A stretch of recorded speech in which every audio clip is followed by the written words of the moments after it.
Catherine? Yeah. Who's shouting, Catherine? Catherine? Are you shouting, Catherine? Can you pass me some water? Oh, yeah. Hang on a moment. All right, let me get myself organized here. I actually have brought in a new computer. Just, I had a second one here ready to go. So, all right. Hello, everyone. Oh my goodness, you guys are very active. Let's bring that screen down just a little bit, Can you see so I can. the audience? Is that better? It's me, everyone. All right. Can you hear me well enough? Can you all hear me? Yes. Wow. Okay. So, Catherine, should I get started? You go right ahead. Everyone is sitting I'll here go with right bated ahead then. breath. Okay. So, my notes are over here, so occasionally you'll see that I'm looking. Oh, I can see all of you, but you're tilted. That's my fault. Catherine, I was going to blame you even if it wasn't your fault. Okay. Anyway, so I'll be looking at some notes here because I'm almost 50 years old, so I need to look at notes. So it was very interesting for me to listen in this morning. I really appreciate the time to have done that. Catherine, I know we lost a little bit of time here. Do we want to compress things so that you get back on schedule? I don't think we'd want to compress you, Mark. I'm sure people would rather lose 5 minutes of their lunch than compress you in any way. Okay. Well, I appreciate that. So I'm feeling a little excluded, honestly, because I can't play with any of the toys that you all have. And so, ironically, it's a digital inclusion conference. So this is very odd because I'm kind of included, but I'm kind of not included. I don't have the pleasure of, as we say here in the United States, in U.S. English, press the flesh and meet quite a few of you more intimately. So what I had to do to be effective today is to scale more appropriately my expectations about what it is that I was going to be able to get out of today's experience and what I was hoping that I could bring to you with this experience. Now, some of you who are in the audience know me, and you know I'm a very high energy person, and face-to-face interaction, sometimes you really get to know somebody better. But as you probably can tell right now, I'm using my hands a lot and facial expression. Now, can you see that? Can you see I'm a high energy type A New Yorker? Okay. So, you know, we really, when we talk about the possibilities here, we really need to be conscious of these very basic things about what it is to be people who are interacting. And so I posed a question that I emailed to Josh and I also shared with Catherine for the last speaker around what are the policies that the government is pushing that are not about digital inclusion per se. They're not about increasing broadband access, for example, but what are the more broad inclusionary types of policies that the government is championing related to small d democracy, related to community ownership of its own decision making, irregardless of how much broadband there is out there.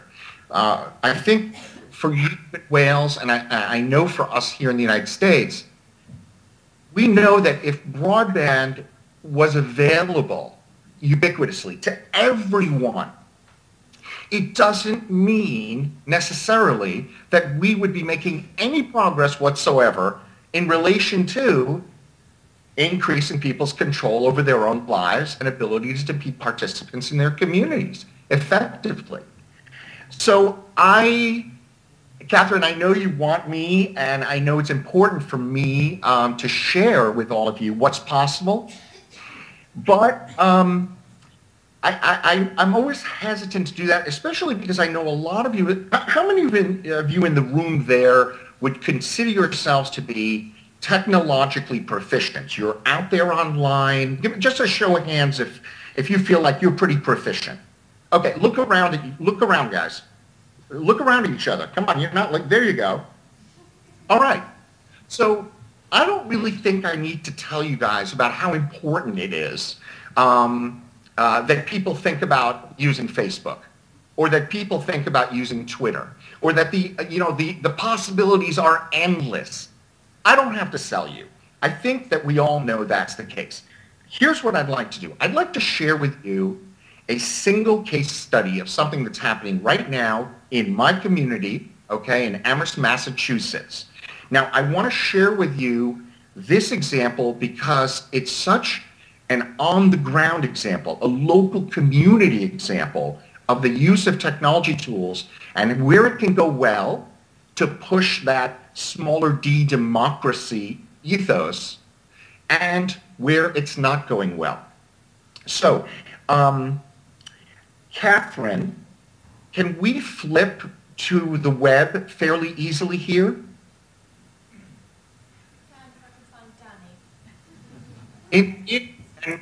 Inside of the chat box, for you and I here, there is a link to a website called Amherst Localocracy. If we can't get that up, within 1 minute, let's just pull the plug on it, and I'll explain. You keep going and we'll get Danny. I'm Okay. sure he can do that. All right. So yeah, let me give you a little bit of quick historical background. So basically, we're not a very large community. We have a school system which is, under attack because of lack of funding. We've got lots of issues with different groups of people from different cultures who don't speak with each other. There's a Vietnamese community. There's, an African American community, and so on and so forth. So we have a lot of the same issues that exist in many local communities. However, what we also have here in this community is an incredible wealth of people like yourself who really know the benefits of using these tools effectively. Now, I said the benefit of using these tools effectively. Let me revise that. The benefit of using the tools. So what some of my dear friends did was they put up a site called Localocracy. And basically, it's a very simple interface, nothing very heavy duty. Every single week, there is an issue that is basically put out to the community. Just a quick check. Can you guys still see me and hear me well enough? Yes.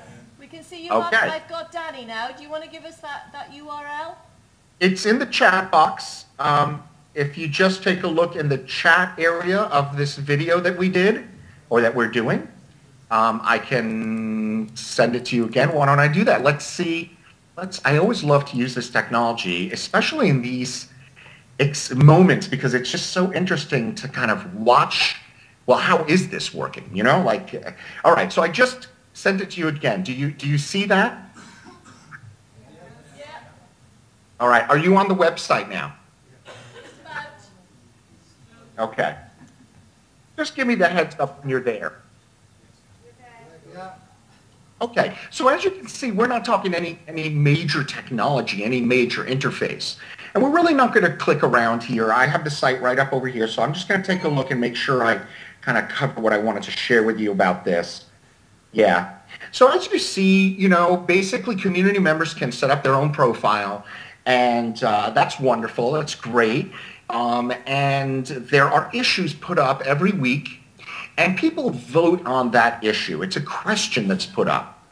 And people will vote on this, and then they'll share some information about what their point of view is like. What are they thinking, pro or con? They can vote in favor of somebody else's point of view, and the person who has the most votes, not positive or negative, just most votes in total, they go to the top of the list so people can really see, of those people who are speaking, what are other people's reactions. So it's really some good stuff as far as increasing the voice of people in the community who may not be in the same room at the same time, who may only be able to engage with their community at home at night after their kids are asleep. I mean, we know the issues of inclusion are not really just about broadband access. They're about timing, they're about geography, they're about a whole bunch of things. Okay, so great stuff. I really think it's wonderful. I love it's low tech. It's really a very simple interface. Some interesting issues here with this, though. What about all those communities, sub-communities in our larger community who really don't have access to broadband. Well, in fact, almost all of the communities here in our area do have access to broadband. So why are all of the people on this site, 90% of them, white, middle class? You know, what's that about? We have a pretty diverse community here. But what that's about is that I'm sure my colleagues can hear me out there, so take this take this with a good heart. My colleagues have totally dropped the ball in relation to the most basic element of making this online tool a success. Now, what do you think in the audience, if anybody just real quickly, what do you think has to happen in a medium, small-sized community if this kind of a thing is going to be a success? What has to happen? Go, just yell it out. It has to be seen to be relevant.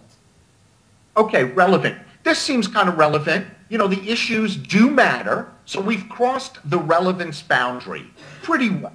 They can always be more relevant. What else do we need? Easily available. It needs to be available. All right, it's pretty available. As I mentioned, we've crossed that hurdle, right? We've got mostly broadband in the area. All right, what else? Need to see results. Representative. You need to be able to see results. Okay, what do results look like in relation to this kind of a thing? What would you think results should look like? These results, go ahead. Everybody joining in. Are people joining in? Okay. Other kinds of results we might look for to determine whether or not this is a successful enterprise. To promote change? What's that? To promote change? Can somebody repeat that a little closer? With the mic. To promote some change? I still can't hear you. To promote some change in the community. You're breaking up a little bit. So let's try one more time. To make a change, Mark. To make a change in the community. All right, thank you. I had a feeling that might have been it. Yes, to make a change in the community. Now, to the credit of those people who organized this, they are taking this information, so if 100 people are part of a conversation, they're bringing that, if the question relates to the school committee or library committee or whatever, or budget committee, they're bringing these results there and trying to bring these voices into the room. But there's a disconnect. That's the back end. That's when we've had the conversation. But what about all those people who are not part of the conversation, who have broadband access? And as you mentioned already, it's relevant. It needs to be relevant. It is relevant. What's missing, folks? Why isn't this working as effectively? What do you think could be missing? How to be marketed. Did somebody say about the marketing of it? Yes. Yeah, right on. And we wouldn't necessarily even say marketing per se. We would basically say what's being done to reach out to people, and I guess we could use the marketing word. There's virtually nothing being done at all. It's all being done via email, from people who know each other, word of mouth. That's all great. There hasn't been one single community meeting called to show this site to let people know how to use it. There hasn't been one single visit to a parents' teachers organization to demonstrate it. There hasn't been one workshop held in the library, the public library, where a lot of these communities that don't necessarily go online as much will go. The outreach effort was not following some very basic principles. The basic principle being, if you want to reach people, you need to know who they are, where they are, when they're going to be there, and you need to go to them on their turf. On their turf. This is the reason that, I mean, I haven't looked at stats recently, but I think anecdotally, my take on it is we're looking at over 95% failure rate in online engagement efforts related to the VCS. Now, a lot of us are still going to go out tomorrow, and we're gonna peddle and proselytize and tell everybody they've got to use this stuff. They've got to have a Facebook page. They need to have a Twitter account.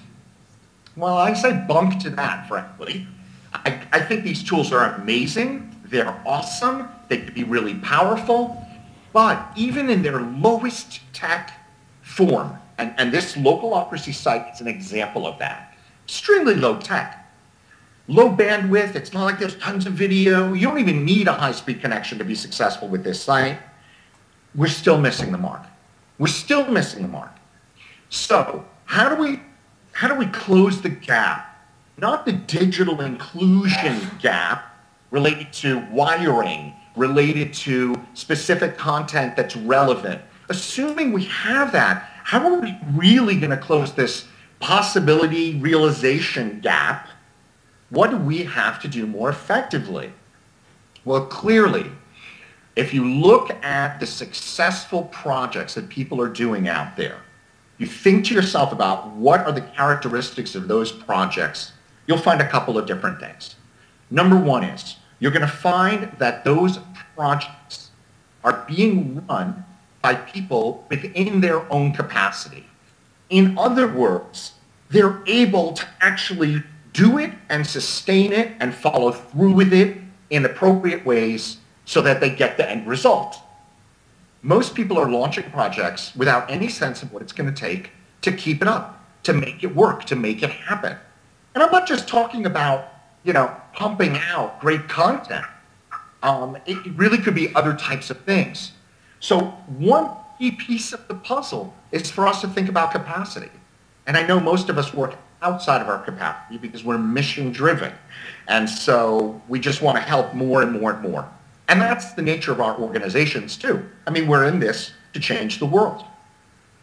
So that's a key piece of the puzzle that's missing.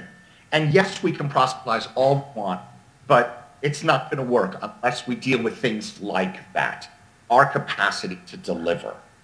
I gave you the example through localocracy of the relationship between our local community and local community organizing strategies and tactics that aren't being used very often.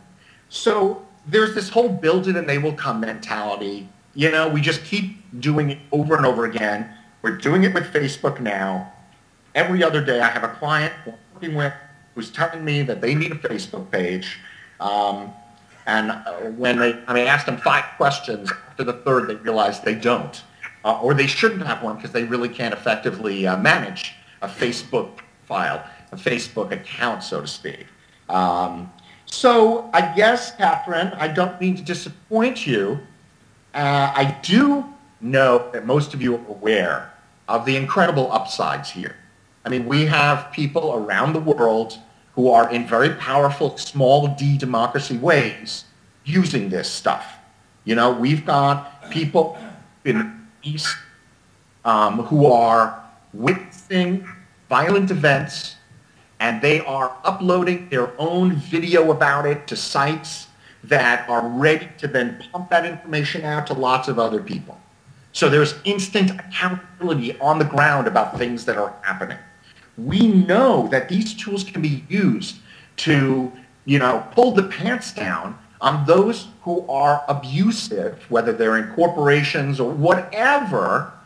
We know that this is possible. But until paying attention to some of these basic principles of organizing, we continue to fight the government, not just for more wires, not more broadband, but for the kinds of things that need to go with broadband to engage community. Until we do that stuff, I'm afraid we're just going to continue to push water uphill, with a rake. It's not going to yield the results that we want. So I'm here to pour a little cold water on some of this stuff because I know that it's easy for us to hype it, and a lot of other people are going to do that, right? And we do that. So I'd love to have the room open for some questions. I'm going to do 2 sessions tomorrow, and I'm sure some of the questions here could spill over there. But I would really love to hear what some of your reactions are to the stuff I'm putting out here. Okay, thanks, Mark. Now, what we're going to do is we're going to hand it over to the floor, and I'd like you to meet a colleague of ours, Sangeet Bhullar, who is going to come up and chair this question and answer session. And we're going to invite Alan Burge back onto the stage. Cool. I'm going to Mark's screen so you can see what he's Yes, doing. wave to Alan, Mark. Alan's been... Yoda is also here. Mad. Just in case we need a little bit of wisdom. I'm going to put All right. Sangeet down in front Let's of go to it. your webcam so you can see Sangeet. And so he's down here, Sangeet. Yeah. Hi, Mark. Can you see me? I can't see you, Sangeet, and I saw you through the stream this morning. So, but it's nice to connect.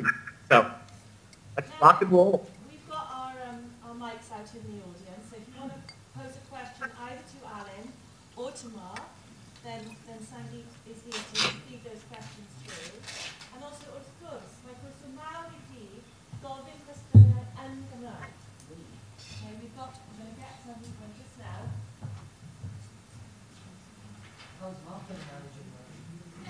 Sangeet is going to translate. You get a question in Sure. Welsh, Mark, don't panic. Sangeet's got the headset on. Thank you. Catherine, I wonder if I could have a second go at answering the question that Mark asked me earlier, perhaps in a slightly different way, Mark? I think that would be really helpful. Yeah. I'm interested in hearing Yeah, your thoughts. I'm sorry if I didn't get your question right the first time. The Welsh Assembly Government, for whom I work, is very committed to reaching out to the most deprived communities. The digital inclusion work that takes place in Wales from a government perspective is led by something called the Department of Social Justice, and I think that title indicates to you, in the title. So the government of Wales is very much committed and is based in, rooted in issues of social justice. So to give you a sense, for the last 10 years, there's been a program, an outreach program, if you like, in the most deprived 20% of communities in Wales. And so you're talking, roughly 600,000 people out of a population of 3 million. What do those outreach efforts look like? What's going on the ground? Yeah, well, community development workers based locally, working with local communities about issues that they've identified over the last decade as being of most importance. So, for example, I used to be responsible for it a while ago, and I remember one, for example, in a place called Merthyr Vale, which is an old mining community. The community there identified obesity amongst young people as being very important to them. So they themselves organised a programme based on diet for young people. They work with young people on diet, and this is the community themselves now, and also around exercise. And so that's one example, but it covers a whole range of stuff to do with health, learning, skills, employment-related activities, whatever the local communities consider environment is the priority for them. From a digital inclusion perspective, the Welsh Assembly Government's been sponsoring for the last 5 years outreach work into those communities. And that's meant going out and reaching people in ways that are directly relevant to them. We physically go to where people are. We have been working through their groups, organisations, local networks. So it isn't to talk about technology and what machines are about. It's actually say, oh, yeah. Okay, so you're doing pigeon fancying. So you're doing flower arranging. This is how this is relevant to you. So tell me, why do we keep making these mistakes, though? What is it about the nature of this work that makes it virtually impossible for us to have a higher success rate of getting people connected to these tools? Let's put aside the issue of whether they have the tools, okay? Because we know it's going to get there. But what are we missing here? Yeah. Well, I'm going to throw, I've got some answers, but rather than dominate, I'll throw it over to the people in the audience. But if I can just say one little thing, which is that also one of the most recent things that we started looking at is issues of e-democracy, because we see that as a very significant issue for the future.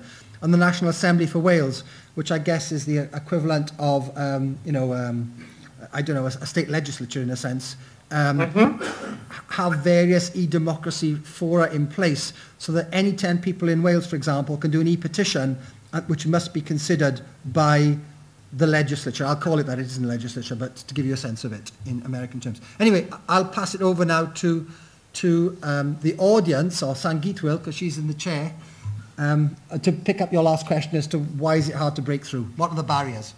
Yeah. Anyone from the audience want to take that?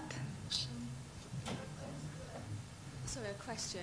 So, Mark, you were saying about engaging people, and people don't often get involved even if you had broadband.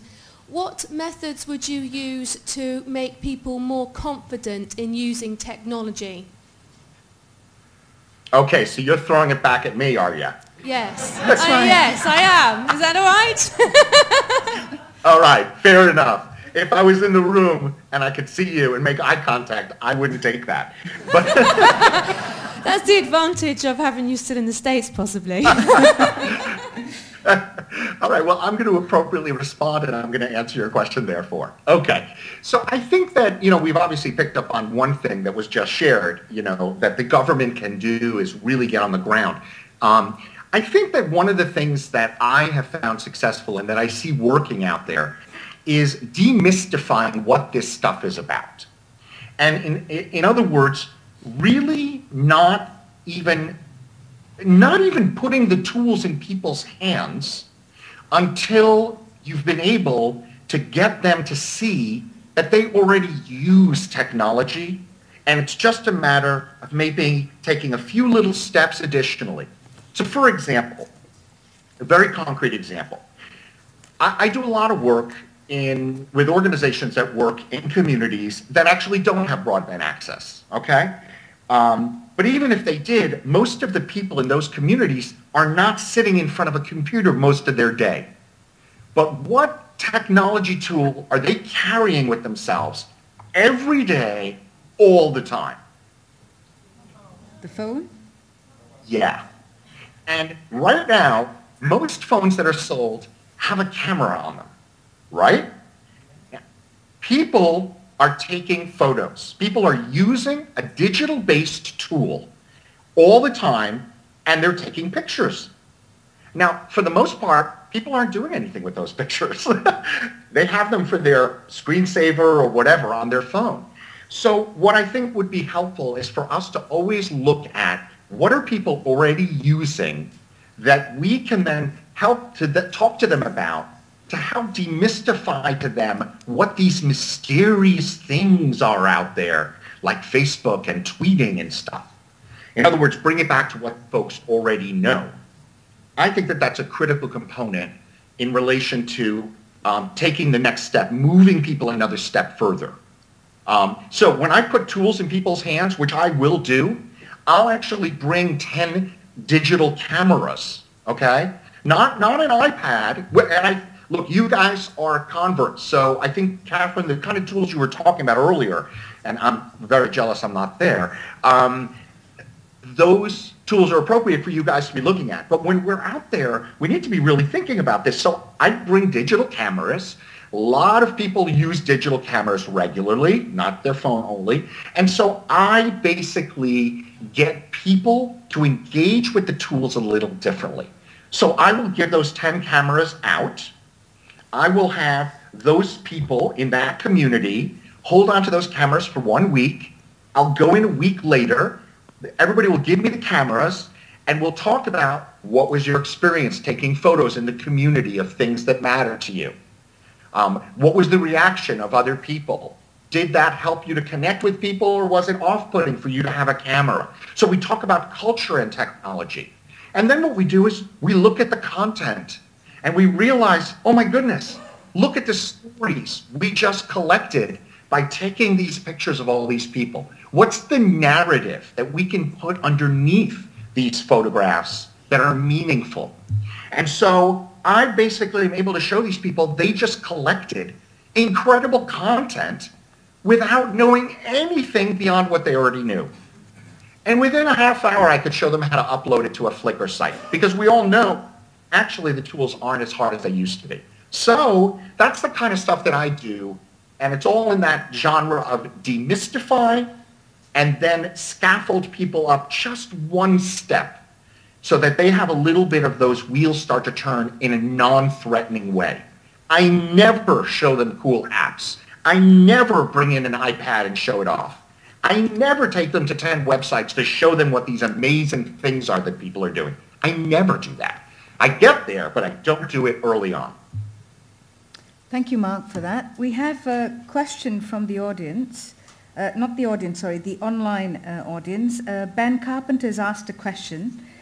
Do you have specific stats for not-for-profits that show that embracing digital technology is great for return on investment and something S return on investment? I'm not quite sure what that means.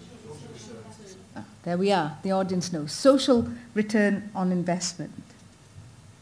Not only do I not have stats, but I haven't seen any stats from anybody that are sharp enough.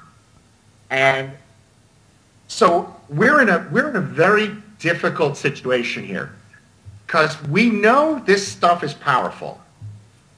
And we know that when it's used effectively and appropriately, it shows results. We see that anecdotally. Now, we actually can also look at some statistics in individual examples. So on localocracy, we can see over time, are there more people engaging? Are the people who are engaging starting to comment on each other's comments? So we can look at different metrics to know whether or not that project is successful. But across the sector, there isn't good research being done to look on return on investment. And a big part of the reason, I believe the reason we will never really get there is who defines what the return on investment is. And so I would put out to us that our strategy here is not to feel like we have to justify the perfection and the data that we need to show. I think we just need to get out there and to make this stuff more, we got to demystify. People want data because they don't see very often or understand the impact that even from an anecdotal perspective, even funders and others. Data would be great, but I'm very skeptical. We've been trying for more than a decade in a concentrated way with a lot of money from foundations, let me add, to figure out a way to measure return on investment. And I think we can play around with it a little bit, but I don't think we can be comprehensive. Thank you, Mark. I'm sure some disagree with that. Thank you. I hope Ben heard the answer. Anybody from the audience? Question for Mark? Yep, lady over here. It seems to me you've got two different issues here with digital. Mark, can you hear the question a minute?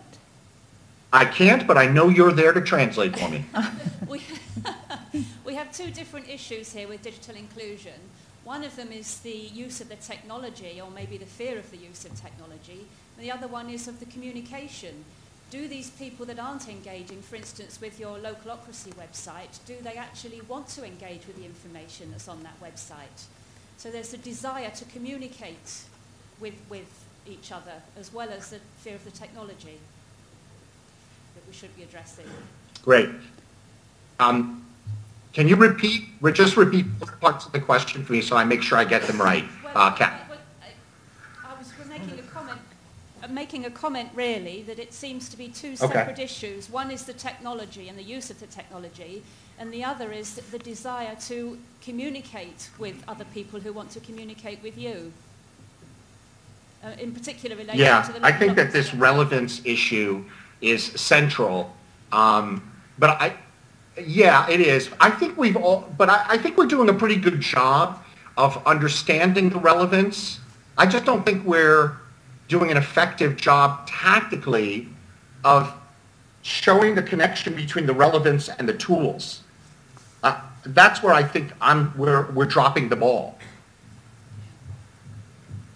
Right, yes. Yeah. Just that you said with your website the people that were mostly engaging with it tended to be white and middle class. So maybe the rest of the other sections of the society don't feel as though they want to engage with the website itself. Yeah, well, the sad reality of it is nobody asked. You know, the people who put it up, again, good friends, really did not do their diligence to ask, and they just did not ask enough questions of enough people. Right. And they still aren't. So later this morning in the local coffee shop, I'll be talking with some of them about this exact issue. Right. Thank you. Thank you, Mark. Any more questions? One on the back. By the way, Alan is also here to take questions. I'm happy to defer to Mark. People can see me over the 2 days. Okay. Unless there are specific questions that relate to what we are both talking about. Okay, question from the back. Hello, Mark. My name's Mark from Runderkin and Tough Homes. I don't have a question, but it's just going along with this thread and possibly trying to give an answer to the question you asked before about barriers. Yes. So I think there's 2 barriers. And the second one is this getting the message across. Because digital is impersonal, so you need to be out there speaking to people, as you said, on their territory or in their homes or in community meetings like in schools, for example. So that's actually seeing people. You need to be personal. And the first one is just the cost.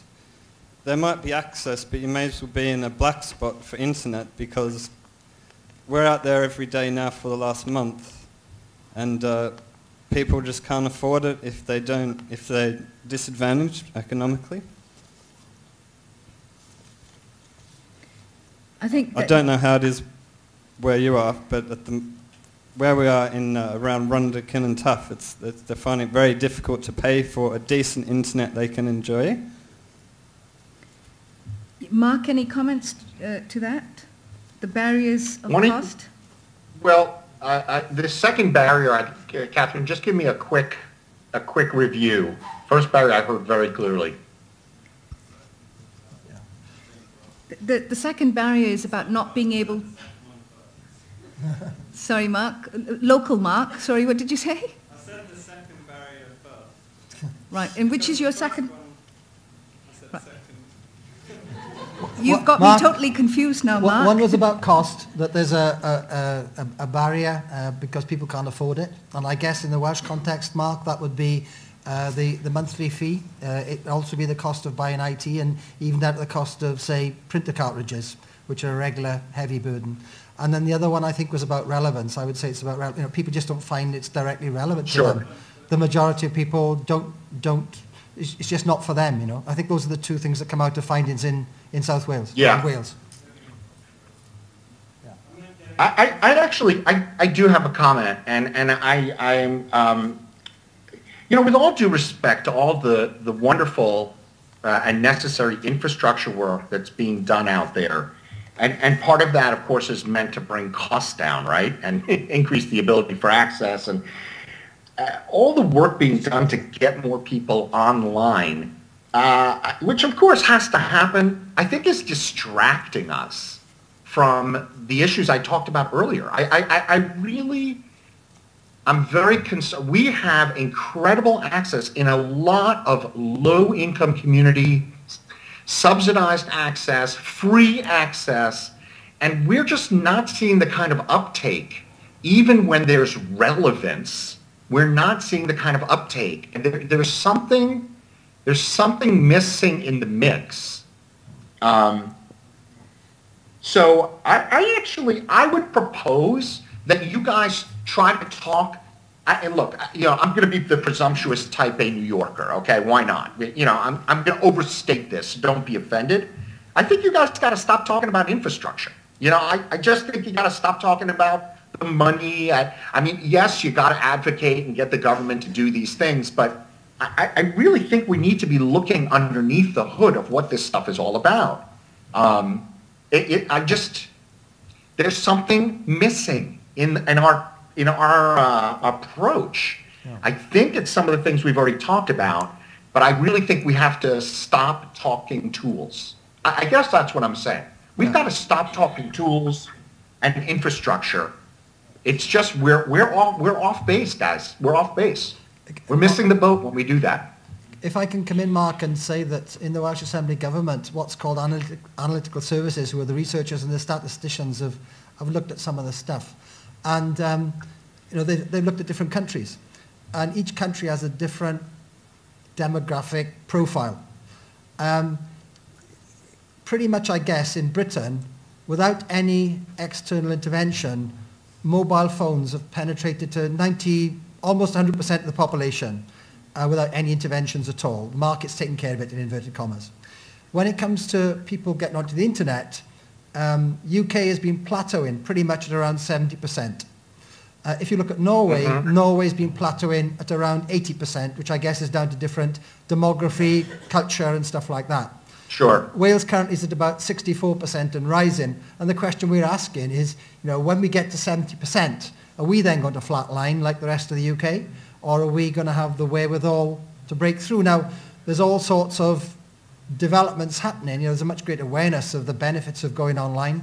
There's also big campaigns going on here with the BBC supporting and so on. So to what extent can you change, if you like, the mood music and therefore change the reality within which you work? Because it would seem that the market doesn't take care of that last 30%, and you do have those barriers which are around relevance and engagement. Yeah, I think that there's also this piece of it, which is the 70%, the 64%, what are they doing with their access? And that's the piece I'm proposing that we concentrate on as much. Yeah, and I think the point you make, Mark, about not getting caught up on the infrastructure and using the existing tools that people already have and actually just notching up one. I think that is a really important point, because you've got to meet people where they are, and often when you show them the latest technologies, it's too big a scale for them to jump. So I think what Mark is saying in one way is actually let's meet people where they're at, like taking cameras into the community and getting them really engaged around their interests, and then from that building up to saying, hang on a minute, did you know you could share it online? Did you know you could extend your audience, and that sort of thing.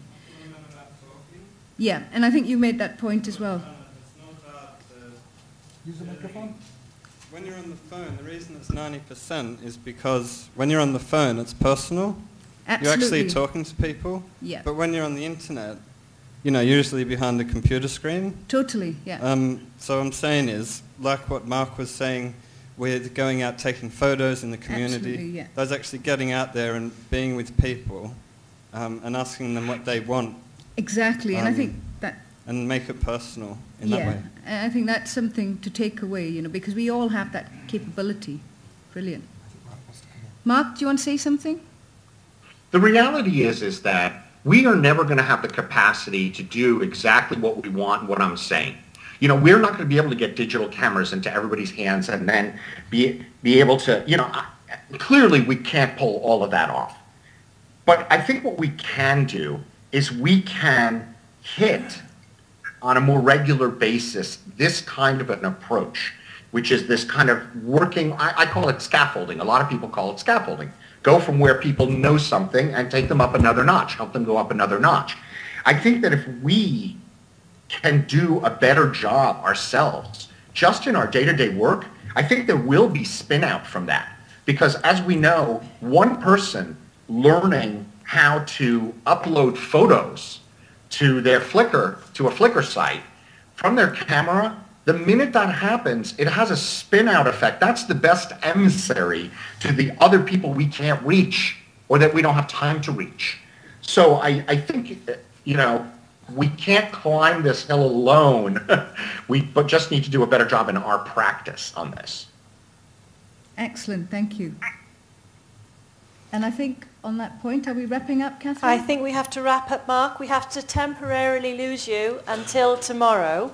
No worries. Thank you very much for being with us today. Thank you. I know we need to wrap up. Can I just ask for one thing? Of course you can. Catherine? Yeah, I'm listening. Okay, so I'd like to ask the audience to do something, and then I'd like you to just give me a quick translation, okay?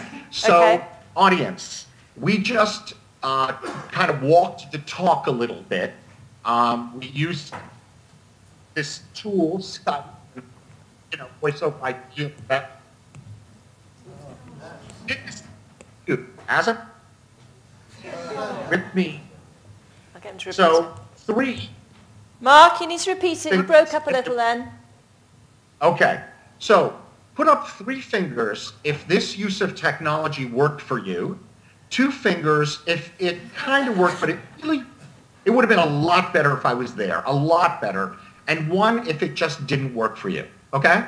Just let's see a show of hands. 3 great, 2 okay, 1 not really. I'm curious to know what the general sense is. It's a real mixture of 3s and 2s. Very hard to say what we've got more of. I think it's... Okay, no, that's fine. I tell you what I couldn't see. Couldn't see any 1s. I know, if we'd had that question, we could have fed it in. Tell you what we'll do, Mark. We've got audience voting handsets here. Oh, so what I'll do is I'll right. get this question run up and we'll answer it for you at the end of the day. How about that? That's perfect, fantastic. Okay, All right. I will see some of you in sessions tomorrow. indeed. Thank you, Mark. Ciao, everyone.